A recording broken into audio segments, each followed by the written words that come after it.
Markets and metals getting creamed, crude rallying. What's up, everybody? Welcome aboard to Bubba's Daily Update for Thursday, April the 2nd. And obviously, we talked earlier in the week about the weekly face-off rally. We got it. We said to sell into the rally. We got it. And of course, everybody's going to blame this sell-off on Trump's speech last night. Whether it was or it wasn't, as you may or may not realize, markets are just looking for an excuse to do what they're going to do anyways, and the selling is assumed. I thought we would be selling. We talked about it every day after the rally. So I think the only surprise is crude is spiking to the moon once again, up $10. At the end of the day, we're short crude, but again, I would continue to sell it. I think that if you look out into the forward curve, you'll see that crude is much lower in the future. But we'll see what happens. At the end of the day, we've got Good Friday tomorrow with a jobs report coming out, which throws an interesting monkey wrench in today's trading action. But we'll see how that all plays out. It'll be a challenge. It's something interesting. But for now, the markets are under some pretty heavy pressure.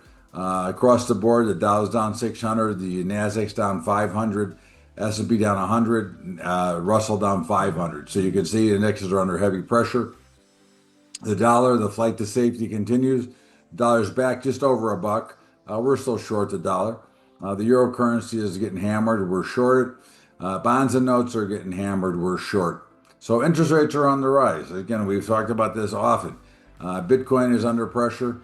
No position. Gold, silver, platinum getting hammered. Okay, they are getting crushed as well. We have no position. We were long gold and silver until yesterday. Copper is now back at that 550 level, so it's really just stuck in a consolidating range.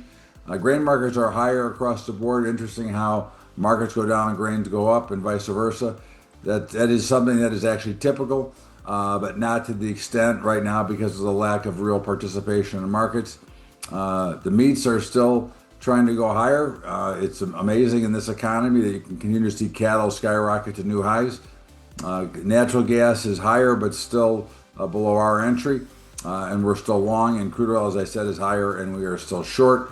In the meantime, it's going to be an interesting day. Be very careful because you do have a jobs number coming out tomorrow with really no market that's open. So we're putting out a big number into a market that's not going to have any liquidity. So just be careful. Remember, our Gap Hunter new program works wonderful. Great to be with and great to have as one of your arrows in your quiver. Don't forget about our sponsors, Trader Brokerage, Capital Trader Group, The Joy of Mom, and our high school program. And have a blessed Good Friday, happy Easter, and happy Passover. And we'll see you Sunday with Bubba's Bottom Line. And because there'll be no update tomorrow on Friday, Good Friday. Have a great week, everybody. We'll see you later.